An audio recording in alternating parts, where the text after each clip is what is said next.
are going to learn about our next chapter of chemistry, chapter number 2, common laboratory apparatus and equipment. So let's see it in detail.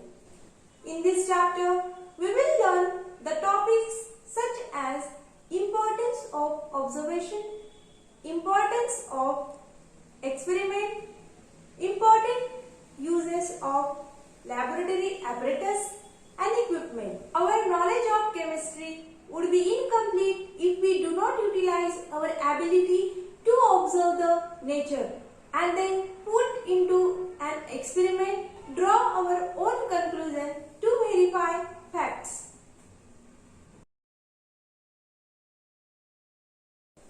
Observation. Our everyday experiences arises from what we see, what we touch, smell, hear and feel. We observe that sun rises from the east and sets in the west. If we will throw a ball up, it will come down. These are some few examples of observations.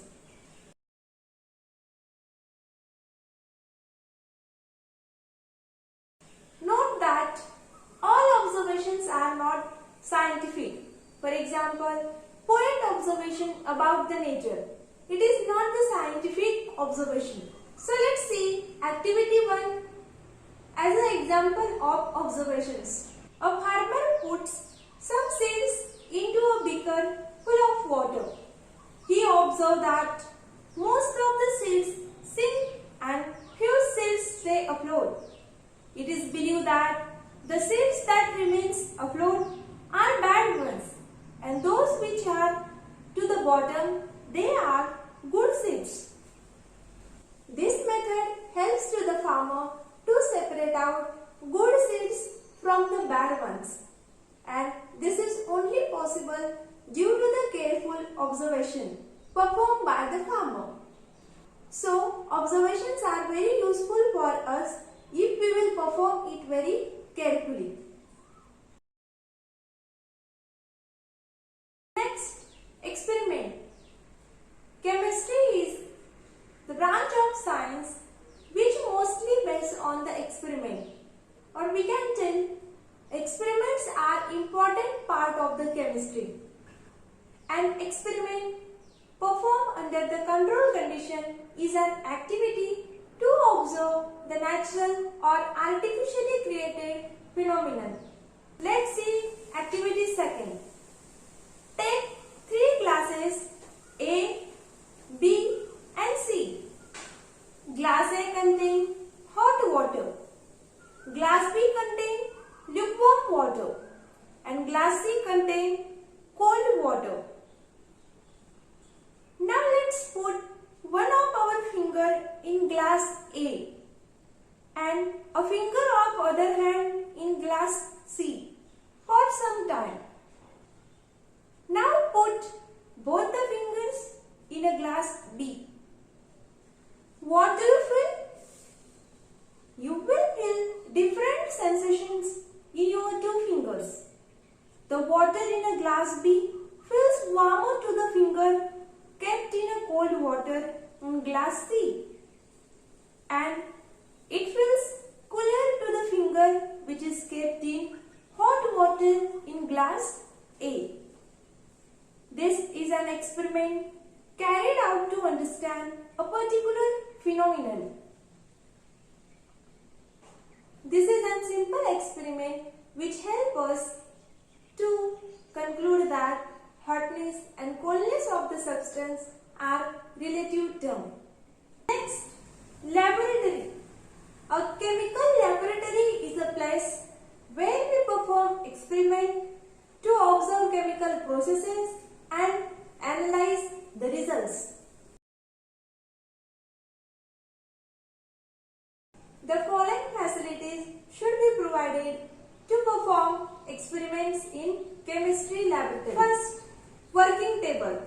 It is a special kind of table which is fitted with the gas burner, reagent shell, tap, sink, and it is also provided with a waste paper basket.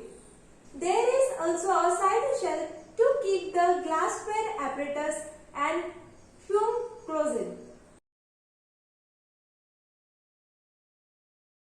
Next, reagent shell. It is a type of a shell where we are keeping all the chemicals and reagents bottle, and the bottles should be kept with the proper label. Due to that, there will be no confusion to use that particular chemicals. Exhaust fan. This fan is fitted near the roofs of the wall and it expels the poisonous and hot fumes from the laboratory so that anyone can work very comfortably for a longer period.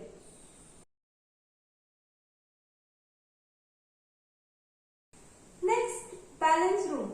Every laboratory have separate room to keep physical, chemical and electronic balances. They are used for weighing the chemicals. This room is kept dust free and smoke free for accurate measurement.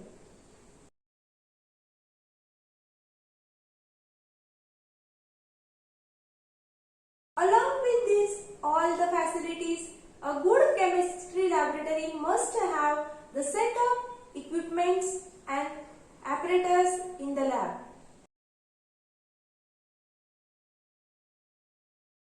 So let's see the different apparatus with their introduction, name and uses. First, test tube. Test tube is made up of hard or pyrex glass. It is used to conduct the test with the small quantities of chemicals for heating and for boiling purpose. Second, test tube stand. It is a rack-shaped structure. It is used to keep test tube in an organized manner. It is made up of wood or plastic.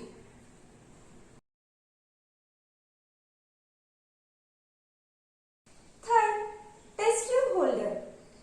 It is an iron rod provided with the clamp and wooden handle so that anyone can hold the test tube while heating and boiling processes. Next, beaker. Beaker is made up of glass and it is available in different sizes. It is used for preparation and keeping of solutions.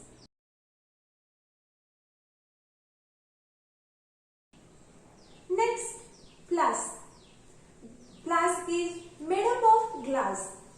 There are three types of flask: flat bottom flask, round bottom flask and conical flask. It is used to hold the sufficient quantities of solution while experiments. Conical flask, round bottom flask and flat bottom flask. Next, measuring cylinder.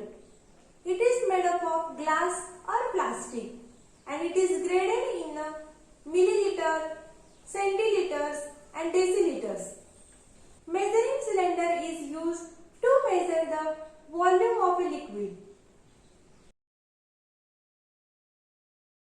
Next, funnel. Funnel is a cone-shaped structure with a narrow stem at the end. It is also made up of glass or plastic.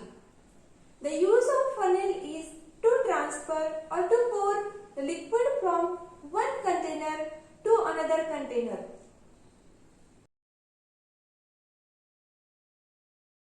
Next, evaporating dish.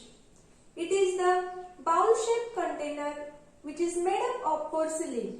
Evaporating dish is used for evaporating solutions or liquids. Next, mortar and pestle. It is also made up of porcelain. It is used to grind or crush the solid substances.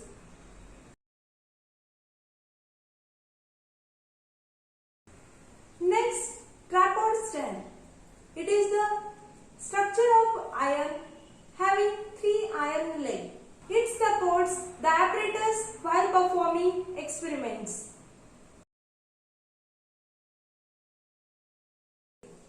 The mesh iron wire structure, which is fixed with the asbestos sheet at the center. It is used for heating up of the apparatus. It is used to keep the apparatus on heat while heating processes. Due to asbestos sheet, there is a uniform distribution of the heat or equal distribution of the heat while heating the apparatus.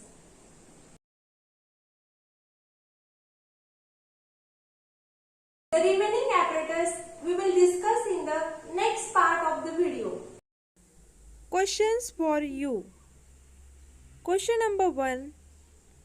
Write the uses of first test tube, second test tube stand, third test tube holder, fourth beaker, fifth flask, sixth measuring cylinder, and seventh funnel.